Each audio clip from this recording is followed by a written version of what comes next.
ఖమ్మం జిల్లా మంత్రుల ఇలాఖలో యూరియా దొరక్క రైతు సొమ్మసిల్లి పడిపోయిన ఘటన చోటు చేసుకుంది. మంత్రి పొంగులేటి నియోజకవర్గం పాలేరులో యూరియా కష్టాలు మరింత పెరిగాయి. నేలకొండపల్లి మండల కేంద్రంలోని మార్కెట్ యార్డు కిటకిటలాడింది. యూరియా కోసం రైతులు, మహిళా రైతులు బారులు తీరారు. క్యూ లైన్లలో తీవ్ర ఒత్తిడికి గురై శ్వాస ఆడక రైతు సొమ్మసిల్లి పడిపోయాడు. తోటి రైతులు సపర్యలు చేసి బయటకు తీసుకొచ్చి పడుకోబెట్టారు.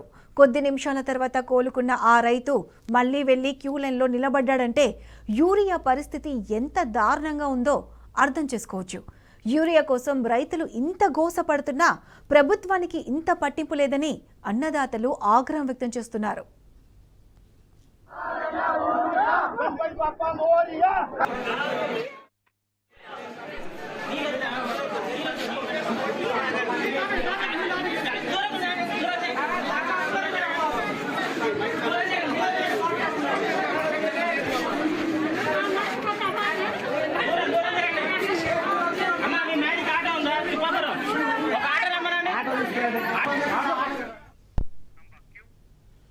రైట్, ఖమ్మం జిల్లాలో యూరియా కొరత, రైతుల కష్టాలపై పూర్తి అప్డేట్స్ మా ప్రతినిధి సాంబశివరావు అందిస్తారు. సాంబా, చెప్పండి. రైతులు యూరియా కోసం క్యూ లైన్లో ఉంటే ఒక రైతు సొమ్మసిల్లి పడిపోయాడు. అతడు కొంచెం సేపు కోలుకొని మళ్ళీ లైన్లో నిలబడి యూరియా కోసము లైన్లో నిలబడ్డాడు. అంటే యూరియా కోసం రైతులు ఎంత కష్టపడుతున్నారో మనకు కూడా అర్థమవుతుంది. సో దీనికి సంబంధించి రైతులు ఏమంటున్నారు, అప్డేట్స్ ఏంటి?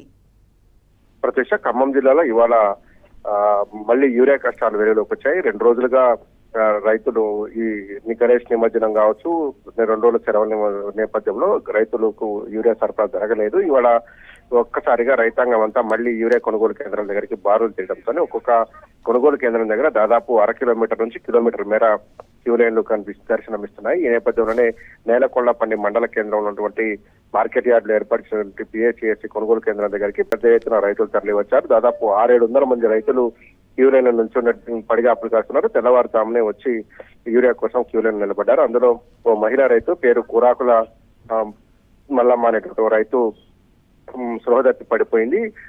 దీంతో గమనించినటువంటి సాటి రైతులు, సహచర రైతులు ఇమీడియట్ గా ఆమెను పక్కకు తీసుకొచ్చి కూర్చోబెట్టి సపర్యలు చేశారు. కోలుకొని కొద్దిసేపటి తర్వాత తేరుకున్నది. ఎందుకంటే ఆ తొక్కిసలాట కావచ్చు, శ్వాస ఆడకపోవడంతో తీవ్రమైనటువంటి ఒత్తిడికి గురైనటువంటి ఆ మహిళా రైతు కింద పడిపోయి సొమ్మసిల్లి పడిపోయింది. తర్వాత పక్కనటువంటి రైతులందరూ లేపి కూర్చోబెట్టి మనుషులు దాపించి సపర్యలు చేశారు. ఆ తర్వాత కోలుకున్న రైతు నేరుగా హాస్పిటల్కి వెళ్తుందని కొన్ని వెళ్ళమని చెప్పి అందరు సలహా ఇచ్చారు. కానీ మళ్ళీ క్యూ లైన్ నుంచొని తనకు యూరియా కావాలి కాబట్టి క్యూ లైన్ లో ఉండాలి అని అదే క్యూ లైన్ లో వేచి చూస్తున్నటువంటి పరిస్థితులు ఎంత దారుణమైనటువంటి సంఘటనలు కనపడుతున్నాయంటే ఉమ్మడి ఖమ్మం జిల్లా వ్యాప్తంగా చర్ల మండలం సత్యనారాయణపురం వ్యవసాయ సొసైటీ కొనుగోలు కేంద్రం దగ్గర దాదాపు కిలోమీటర్ పైన క్యూ లైన్ నుంచి 3-4 లైన్లలో బారులు తీర్లు రైతులు నిలబడ్డారు. అక్కడ తొక్కిసలాట జరిగి ఓ రైతు కారం సోమయ్య అనేటువంటి ఒక రైతు కింద పడిపోతే మిగతా రైతులు అది గమనించక తొక్కడంతో తీవ్ర గాయాలైన ప్రస్తుతం ఆయన్ని ఆసుపత్రికి తరలించారు. దాంతో పాటు ఇల్లందు వ్యవసాయ మార్కెట్ యార్డ్ లో కూడా పెద్ద ఎత్తున రైతులు తరలి వచ్చారు. 100 మంది రైతులు క్యూ లైన్ నుంచి ఉంటే కేవలం 100-150 బస్తాలు మాత్రమే యూరియా అందుబాటులో ఉంది. ఒక్కొక్క కొనుగోలు కేంద్రం దగ్గర 1000 మంది రైతులు దాకా ఉన్నారు. చిన్న కొనుగోలు కేంద్రాలు సబ్ సెంటర్ల దగ్గర అయితే 200-300 మంది రైతులు ఉన్నారు. అక్కడ కేవలం 100-110 బస్తాల యూరియా కట్టలు మాత్రమే అందుబాటులో ఉన్నాయని చెప్పి అధికారులు చెప్తున్నారు. కానీ ఒక్కొక్క చోట 300-400 నుంచి మొదలు పెడితే పెద్ద వ్యవసాయ కొనుగోలు కేంద్రాల దగ్గర అయితే 1000-1200 మంది రైతులు క్యూ లైన్ లో ఉన్నారు. రైతులకు సమాధానం చెప్పే పరిస్థితి లేక పోలీసులు రంగంలోకి దింపినట్టుగా రైతులు వాపోతున్నారు. ఇంత పెద్ద ఎత్తున కొరత ఉందని ప్రతిరోజు మొత్తుకుంటున్నా కానీ ఆ ప్రభుత్వం స్పందించకపోవడం కావచ్చు, దానికి సంబంధించినటువంటి చర్యలు చేపట్టకపోవడం కావచ్చు, కొరత తీర్చేటువంటి విధానాన్ని పాటించకపోవడం వల్ల కావచ్చు రైతులు ఇబ్బందులు పడుతున్నారు.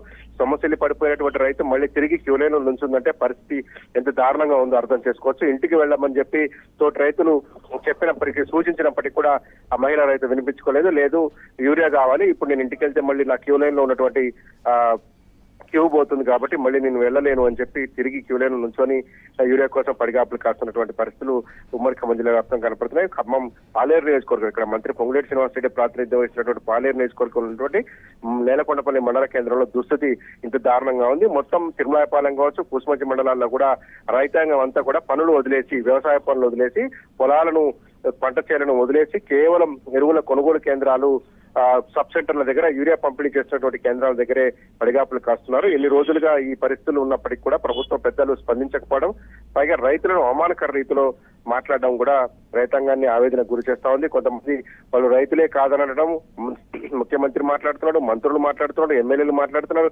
ఎమ్మెల్యేలు అయితే రైతులు బ్లాక్ లో యూరియా అమ్ముకుంటున్నారంటూ ఎమ్మెల్యేలు కామెంట్ చేస్తున్నారు. దీంతో రైతాంగం అంతా కూడా పెద్ద ఎత్తున ఆవేదన వ్యక్తం చేస్తుంది. ఇంత దారుణమైన సిచ్యువేషన్స్ లో మేముండి తినక ఉండి నిద్ర లేకుండా కొనుగోలు కేంద్రాల దగ్గర పడిగాపులు కాస్తుంటే సమస్యను పరిష్కరించినటువంటి ప్రభుత్వం రైతులను అవమానకర రీతిలో ఇబ్బందులకు గురి చేస్తుందంటూ ఆందోళన వ్యక్తం చేస్తున్నారు. ఇవాళ ఉన్నటువంటి సిచ్యువేషన్ చూస్తే అయితే సాయంత్రానికి ఇంకెంతమంది రైతులు సమస్యలు పడిపోతారో, ఎంతమంది రైతులు గాయాలు అయితే తెలియనటువంటి పరిస్థితి కనపడతా ఉంది. రైతులను అదుపు చేయలేని ప్రభుత్వం, రైతులను ఒప్పించలేని ప్రభుత్వం పోలీసులను ప్రయోగించడం పట్ల కూడా ఆగ్రహం వ్యక్తం చేస్తున్నారు. పెద్ద పెట్టున పోలీసులను రంగంలోకి దింపి రైతులను కంట్రోల్ చేసేటువంటి ప్రయత్నం చేస్తున్నారు. Pratyusha. Right Samba, thanks for the updates.